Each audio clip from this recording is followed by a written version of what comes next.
दर्शकबिन दोलखाको एउटा साधारण गाउँमा जन्मिन आशा खड्का। नाममा जस्तै उनको जीवनमा पनि आशा भनेको कहिल्यै हराएन। तर उनको बाल्यकाल सजिलो थिएन। आर्थिक अवस्था कमजोर थियो। अझै कठिन त्यो बेला बन्यो जब उनका बुबाले दोस्रो विवाह गरे। परिवारमा छोरी भएकै कारण भेदभाव बढ्दै गयो।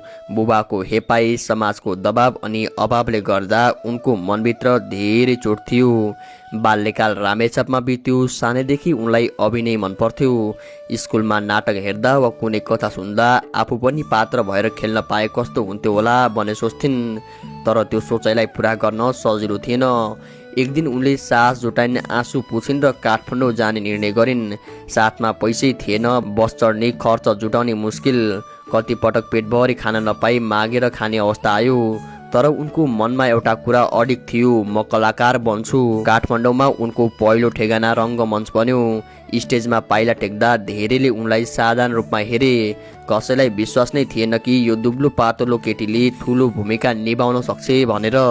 तर पहिलो पटक उनले बसन्ती नाटकमा महारानीको भूमिका निभाइन्।